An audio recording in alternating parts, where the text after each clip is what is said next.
The stars were calm. The night was quiet. Then everything changed. It began with silence. Human colonies stopped responding. No warnings, no alerts, just sudden darkness. Colony 4, Colony 7, and then Colony 12 vanished from communication. People on Earth thought it was a system error. But deep space signals came through, short, broken, filled with screams. Ships were exploding. Stations were burning. Entire cities turned to dust. The Karth Dominion had arrived. They didn't speak. They didn't ask. They simply attacked. Their ships were huge and terrifying. Dark, fast, and shaped like blades. They cut through defenses like they weren't even there. Human fighters tried to stop them. They were destroyed in minutes. No one had seen weapons like these before. The outer colonies fell one by one. Billions died. Survivors sent final messages full of fear. Most never had time to say goodbye. On Earth, fear spread quickly. People gathered in front of screens. They watched burning skies, crying children, and ships being torn apart. Panic filled the streets. The government called emergency meetings. The Earth Defense Coalition went into full lockdown. Beneath the surface of Geneva, in a hidden command center, top military leaders gathered. They looked at the glowing map. Red dots, destroyed colonies, were spreading fast. Earth would be next. Supreme Commander Vale stood at the center of the room. Her face was pale but firm. "We can't stop them with what we have," one general said. "We were never meant to," Vale replied. She raised her hand and gave the order. "Activate the dreadnoughts." Those words changed everything. All across Earth, secret bases came alive. For years, humanity had prepared for a moment like this. Hidden beneath oceans, deserts, and frozen lands, 5 giant warships began to rise. They were called dreadnoughts. These ships were not normal. They were the most powerful machines ever made. Each one was built with stolen alien tech, covered in nearly unbreakable armor, and powered by advanced AI minds. They had never been seen by the public. They were Earth's secret weapons. One of them was buried beneath the Arctic ice. It was the largest. Its name was Titan. The ice cracked, water boiled, lights shined through the cracks as the ship woke up. Slowly it rose, steam rising off its metal skin. Inside, lights flickered on. The engines hummed, and deep in the heart of the ship stood its commander, Commander James Rourke. He was tall, serious, and quiet. His eyes were tired, but sharp. Just days ago, his wife and son had died in Colony 4. He had not spoken about it. He didn't need to. Everyone knew. Now he had one purpose: to defend Earth. "Status report," he said. "All systems online. Crew at 90%. Weapons charged," replied his officer. Rourke looked at the screen showing Earth's orbit. The sky above was calm, but he knew that wouldn't last. He nodded. "Launch the Titan." The ground shook as the dreadnought's engines roared to life. Massive turbines spun. Ice shattered. Flames burst from the ship's core. Slowly the Titan began to rise into the sky. Across Earth, people looked up. 5 massive shadows moved through the clouds, silent giants, glowing with power. They were Earth's answer to the Karth. For the first time since the attacks began, people felt hope. The war was not over. It was just beginning. Commander Rourke stepped forward on the bridge. His voice was calm but strong. "They attacked our people. They burned our homes. Now we strike back." The sky had burned first. Now it was Earth's turn. The 5 dreadnoughts soared into Earth's orbit like floating mountains made of steel and fire. Each one was larger than any ship ever built. People across the world watched as they passed through the clouds, glowing engines, thick armor, and sharp weapons ready for war. The world had never seen such ships before, and neither had the enemy. Inside the Titan, Commander James Rourke stood on the bridge, watching the stars open up before him. His ship was quiet, steady, and ready. The hum of the engines vibrated through the walls. Every screen was lit. Every station was manned. The crew around him worked quickly and calmly. These were the best of Earth's military, handpicked and trained in secret. Most had never spoken about the mission until now. Many had lost friends and family in the recent attacks. They all had a reason to fight. Fleet report. Rourke said. The communications officer turned to him. All 5 dreadnoughts online and in formation. Commanders reporting full readiness. Rourke nodded. Good. Begin strategic scan of Kyrith fleet movements. I want to know where they're heading. A large holographic map appeared at the center of the bridge. Red symbols showed alien ships spreading through human space like poison. The enemy was already close to Mars. If they kept moving, they would reach Earth's orbit in less than 5 days. We need to hit them before they reach the inner planets, Rourke said. We can't let them get closer. The Titan's artificial intelligence, a calm female voice named EVA, spoke next. Incoming data from long-range probes. Kyrith carrier fleet moving through Sector Theta 9. Vulnerable supply route detected. Rourke's eyes narrowed. That's our opening. He turned to the fleet screen and opened the command channel. The other 4 dreadnought commanders appeared. Each one experienced, each one ready. No one needed long speeches. They all knew the mission. We intercept the Kyrith fleet at Theta 9, Rourke said. We strike hard, fast, and leave nothing standing. They all nodded in silence. The Titan and the other dreadnoughts adjusted course. Engines flared and they shot through space with terrifying speed. Their hulls glowed against the darkness, leaving bright trails behind them. As they traveled, Rourke stood alone in his quarters, staring at a small photo on his desk. His wife and son were smiling in it, their eyes full of life. He touched the corner of the photo gently, but said nothing. There was no time for mourning now. Back on the bridge, EVA announced. Enemy fleet detected. Arrival at intercept point in 15 minutes. The crew rushed to battle stations. Lights dimmed to red. Weapons systems activated. Missiles slid into position. Rail cannons spun into place. Energy shields began to charge. The Titan was becoming a beast of war. All ships ready to engage, reported the weapons officer. Begin attack pattern, Rourke commanded. Target their command ships first. Through the viewing screen, the enemy fleet came into sight. Dozens of Kyrith ships shaped like blades and claws, dark and sharp against the stars. They hadn't seen the dreadnoughts yet. They were still flying in a loose formation, unaware of what was coming. The dreadnoughts moved in like wolves. Then the first missile launched. It cut through space like a beam of light. A second later, it slammed into a Kyrith transport, and the ship exploded in a wave of blue fire. The enemy fleet scattered in confusion. Titan opened fire. Giant cannons roared. Laser beams streaked across space. Drones launched in swarms. The battle began with fury. The Kyrith tried to respond, but their weapons bounced off the dreadnoughts' shields. Their formations broke apart. They were not prepared for this. No one had warned them that humans had ships like these. Rourke watched the enemy panic and said, "Now they know." One by one the Kyrith ships fell. Flames spread across space. The dreadnoughts didn't stop. They kept firing, cutting through the enemy like a storm. EVA reported enemy losses rising by the minute. 28 hostile ships destroyed. She said, "Remaining fleet is retreating." "Let them run," Rourke replied coldly.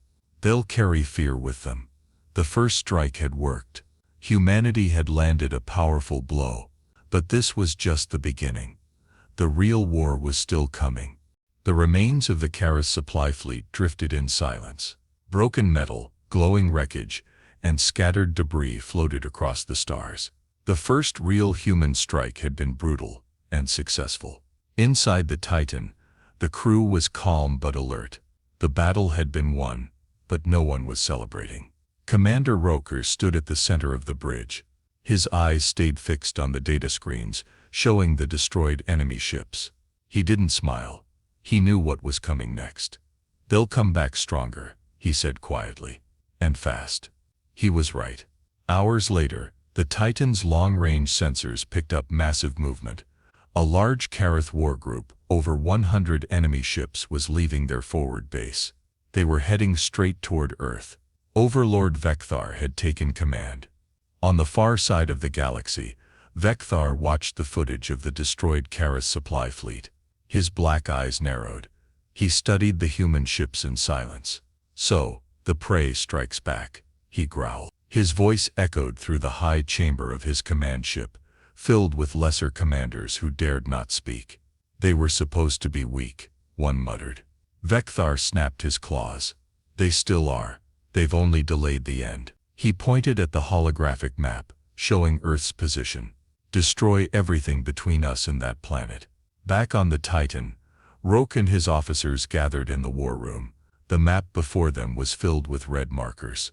The Karath were closing in, and fast. "Can we stop them?" one officer asked. "We don't stop them," Roke replied. "We outsmart them." EVA, the ship's AI, brought up new data. Enemy fleet expected to reach Earth in 4 days.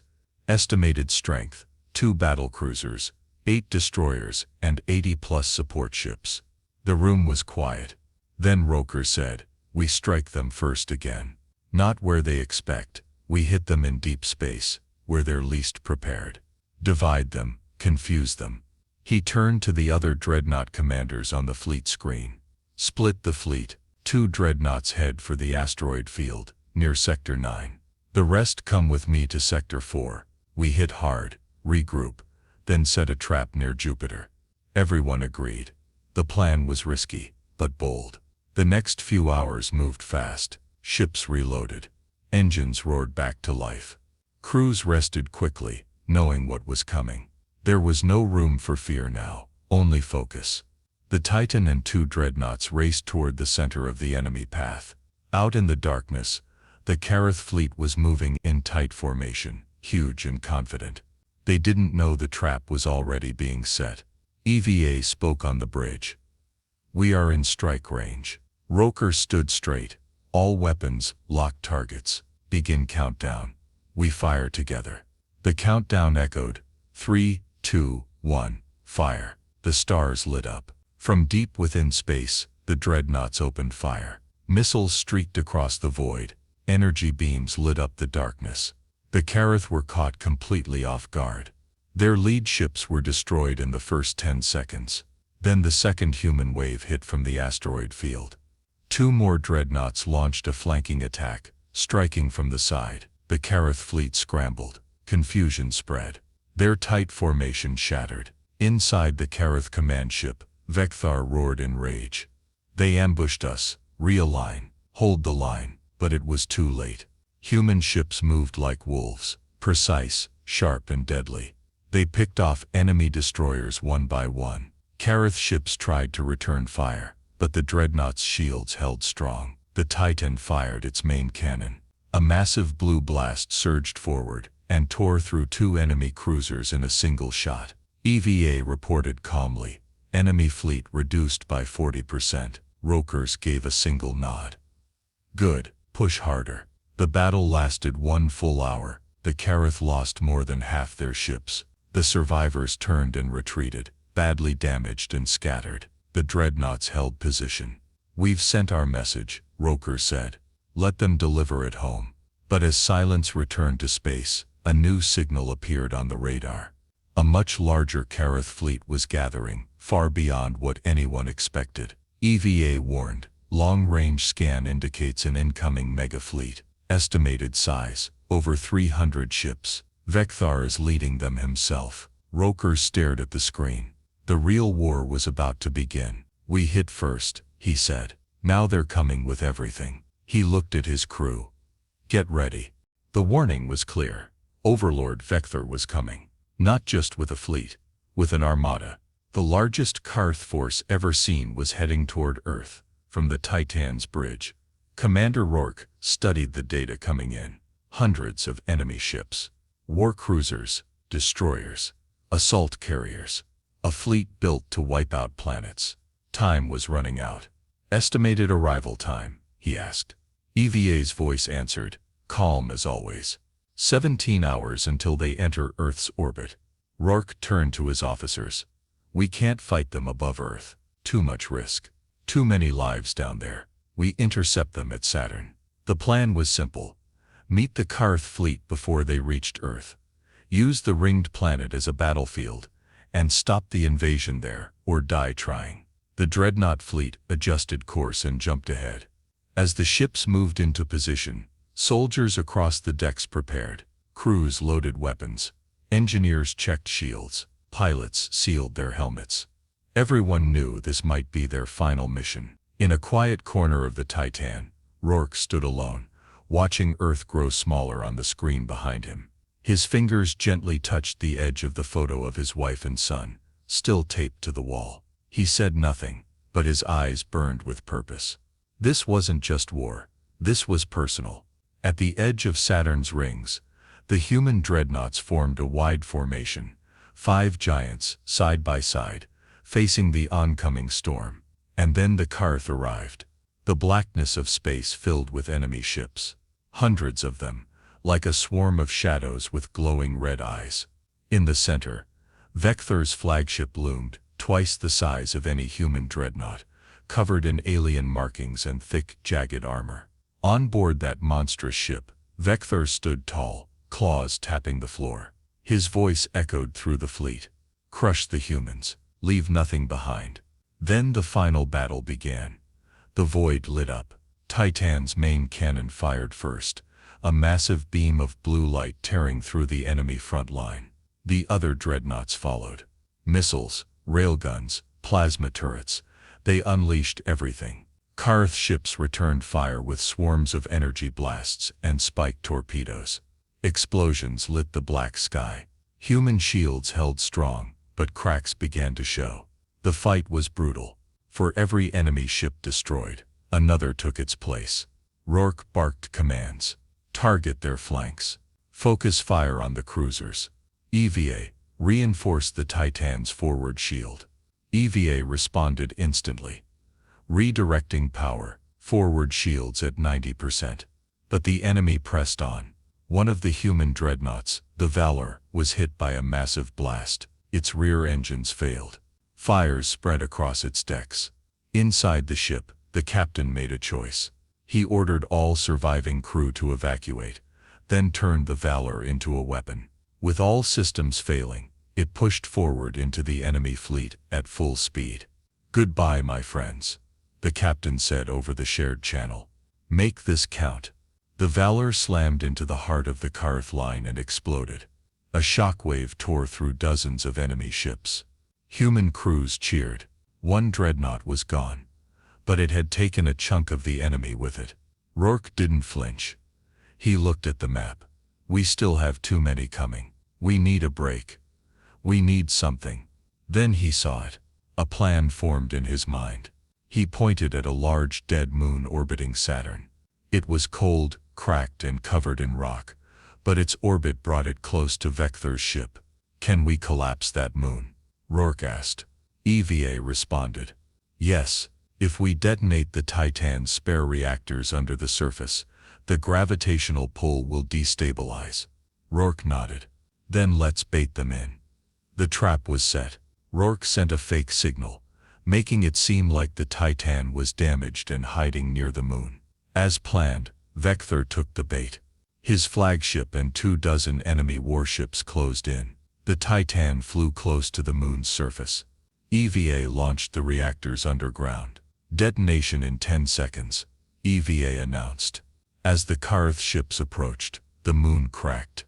Its crust split open. Massive energy burst from its core. A gravity surge pulled everything toward it. Vector's flagship was caught. He shouted. But it was too late. The moon collapsed inward. Rock, metal, and Karth ships were crushed in seconds. The flagship's engines flared one last time before the entire ship was pulled into the collapse and destroyed in a blinding light. The rest of the Karth fleet hesitated.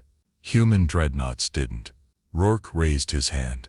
"Now, all ships full attack." The final wave began. The dreadnoughts pushed forward with brutal force. The Karth without Vector panicked and scattered. Human firepower chased them down. Within minutes, the great Karth fleet was broken. The skies above Saturn fell quiet. Rourke exhaled slowly. "Status," EVA replied. "1 dreadnought lost. 4 remain. Enemy fleet neutralized. Earth was safe, for now." But victory had come at a price. The battlefield near Saturn was quiet now. Pieces of Kater's ships floated through space like burned wreckage drifting in a black sea. Human dreadnoughts stood firm, scarred but still operational. One of them, the Valor, was gone. Its sacrifice had saved the others. Inside the Titan, the mood was heavy. The crew worked silently. Every officer, every engineer knew they had survived something few would believe. The largest battle in human history had been fought, and won. Commander Rourke stood on the bridge, hands behind his back, watching the debris field on the main screen. His eyes didn't move. "They came to destroy Earth," he said softly. "Now they're running." But it wasn't over. EVA's voice interrupted the silence. "Survivor vessels detected. Multiple Kater ships are fleeing toward the outer rim." Rourke turned. "How many?" "Approximately 25 ships. Scattered. Damaged." He nodded. "We let them go. Let the rest of the galaxy see them run." But then another alert flashed. EVA spoke again. "Warning. An unknown energy surge detected from the far edge of the battlefield. Source: Vekthar's flagship wreckage." The crew turned in surprise. "That ship was destroyed," said the tactical officer. "It should have been," Rourke replied. On the screen, something glowed deep inside the rubble. Faint, but growing. EVA scanned. "It's a core fragment. A final Kater's fail-safe. A self-detonation device. Estimated yield, planetary scale." The crew froze. "If it detonates here," EVA continued, "the shockwave will destroy the Dreadnought fleet and reach Mars." Rourke didn't hesitate. "Can we disable it?" EVA answered. "No, but we can push it." "Explain." "If we overload Titan's forward thrusters, we can physically push the fragment into Saturn. The gravity field will absorb the blast, but we'll be caught in the explosion," the engineer warned. Rourke nodded. "Then the rest of the fleet pulls back. We do this alone." "No," said the officer next to him. "We can find another way." "There's no time," Rourke said. "If we wait, we lose everything." The crew fell silent. Then one by one they nodded. They knew what was at stake. The other dreadnoughts received the evacuation order. They began pulling back. Titan stayed behind, alone in the silent wreckage, facing the growing light of the alien core. "Prepare all forward engines," Rourke commanded. "Point us straight into hell." The ship's engines roared to life. Titan moved slowly but with purpose, pushing against the energy source. Outside, the light grew brighter. Inside, the walls shook. Warnings flashed, systems overloaded. But the ship held firm. "Almost there," EVA said calmly. The core fragment neared Saturn's upper atmosphere. The planet's gravity took over, dragging it down. "Impact in 5 seconds," EVA reported. "Brace," Rourke ordered. The light flashed white. From a distance, the other dreadnoughts saw the explosion. A silent burst swallowed by Saturn's rings. For a moment, no one spoke. Then EVA's voice came through on the fleet's channel. "Titan has survived. Shield integrity at 12%. Systems damaged, but operational." A cheer erupted across every remaining ship. Rourke coughed as sparks flew behind him. The bridge was smoky, half-lit. He wiped blood from his forehead and looked around at his crew. "We're still here," he said. "That's all that matters." The danger was gone. The enemy defeated. Earth was safe. But this wasn't just a victory. It was a message. Humanity was no longer a quiet race in the stars. It was a power, and it would not be ignored again. The war was over. The Katerth fleet was gone, their ships destroyed, their leader crushed beneath Saturn's gravity, and their invasion broken. What remained of their once proud armada had scattered into the stars, damaged, leaderless, and afraid. Earth had survived. Above the planet, the surviving dreadnoughts slowly returned home. The skies that once showed alien fire now shimmered with quiet victory. Across every city, people came out from shelters. They watched the ships descend, their shadows stretching across oceans and continents. The Titan returned last. Its hull was scarred, its engines flickering. Pieces of armor were missing, and its once bright blue glow was faint. But it was flying, alive, proud and undefeated. On the ground, millions gathered to watch. Screens everywhere showed Commander Rourke walking through the damaged corridors of the Titan, heading for the command bridge. His uniform was torn, his face bruised, but he walked with steady steps. He looked into the ship's main camera, which broadcasted his image across the world. This was never about war, he said. This was about survival, about protecting the people we love. They thought we would break, but we stood together. We fought back, and we won. People cheered in every language. From the cities of Earth to the domes on Mars, from space stations to deep underground bunkers, every voice joined in one message. Humanity was no longer weak. At Earth Defense Coalition headquarters, Supreme Commander Vale stood watching the celebrations. Her advisors surrounded her, all smiling, but her eyes remained focused on the stars. What now? Someone asked her. Now, she said, we rebuild, we prepare, and we remember. The names of the fallen were read across every major city. The crew of the Vale was honored with a silent light show that stretched into the sky. Monuments were already being planned for the soldiers, engineers, and pilots who had given everything. But something else changed too. Across the galaxy, alien races watched. For decades, most had ignored Earth, a small planet with no influence. But now, they had seen its power, its ships, its courage, and its people. The Karith Dominion had paid the price for underestimating them. And now the galaxy knew humanity was not prey. Earth was no longer just another world. It was now a force, a survivor, a defender. Back on the Titan, Commander Rourke stood alone in the observation deck, looking at Earth below. EVA spoke softly. Repairs are underway. Crew morale is high. Message from Earth Command. They want you to lead the rebuilding of the fleet. Rourke didn't answer right away. He pulled the photo of his wife and son from his coat pocket, still safe after everything. They deserved peace, he whispered. But I'll make sure no one else loses what I lost. He placed the photo back in his pocket and turned toward the bridge. Let's get to work, he said. And with that, the Titan turned toward the stars. Not to run, not to hide, but to prepare for what came next. Because humanity had risen, and it would never fall again.